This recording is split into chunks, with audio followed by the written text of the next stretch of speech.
fishing for, what time of year, and what these kind of are- water. That won't hurt. Oh, honey, I drop it in the river all the time. I know, but you must That's why they're in knock all the these. boxes off. See, it just is like that. Wow. And there's just patterns after patterns, you know? Do you find some work better than others in certain areas, or Yeah, Certain or water certain times? conditions, Certain times, or yeah, what are the variables of it? yeah. the temperature of the water, the color of the water, the. So I guess they What they're match. feeding What on, they're what, feeding you on, know, time of day. all these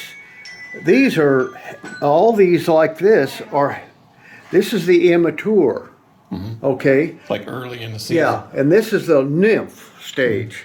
And so the nymphs are coming out, and then once they get out, then you start to see adults like this, Okay. okay?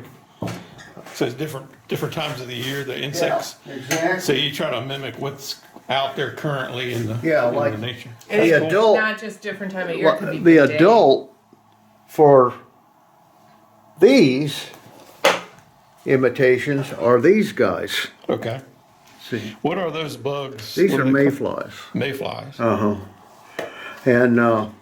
And these are caddis flies. They're a small fly that comes on the water at the same time. And the idea is you try to fool them.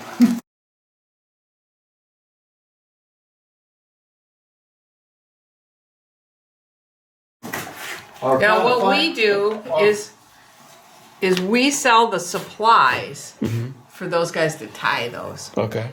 Wow, look at all these. Those are big ones. This is not. These are muddlers. They mimic a fish, or they mimic a critter. For example, here's a big stonefly, like that. Looks like there's hundreds of different variations. Here's a crawfish.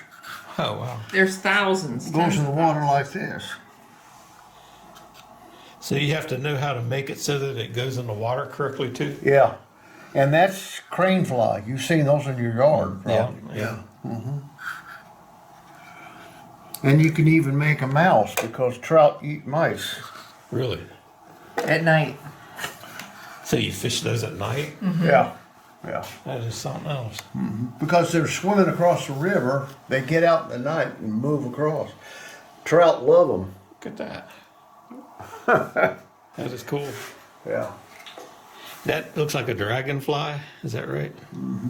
Mike, What? is that supposed to be a dragonfly? No, this is actually one of these flies. It's called a hex. The species is called Hexagenia, and when in certain areas the adult is this big. Oh, well, that's a mayfly, right? Yeah, this is a mayfly. Here is this. A hexagenia is just a aquatic insect that's when it comes up and shucks all the nymph body off. They develop this. So does it look differently once it gets wet and underwater? No. It stays the same? No, it stays the same. These obviously float real high on the water. This is deer hair right here. These are all made with deer hair. This is deer hair that's been spun. You take it and you put the deer hair on there and you take the thread and you just go 1, 2, 3, and the third, and it goes like that, and then you give it a haircut. So that's the same way with these guys. They're spun. See that deer hair? It's just spun tighter, where this is not as tight. You know, it's just how you want to make it. How long does it take to make something like that? It looks like it's pretty difficult. Oh, Depends on which fly. it depends on the fly. That takes quite a while. So there's hardly any weight to it. How do you, Yeah. you have to have weight A on it? mayfly like that, you know, I could probably tie Well, they want 6 that. or 8 an hour. And they want this one to float because mayflies would float on the water. But if they want to have something that sinks like a nymph, they put lead on the hook or... There's just a different style wing. That actually looks like a bug. Yeah. And here's a different size style wing. It's okay. Yeah, they actually, if I saw that laying around, I would just think it was a bug. Yeah, Yeah. exactly. Yeah. Then, well, they're bugs. There's no doubt about that.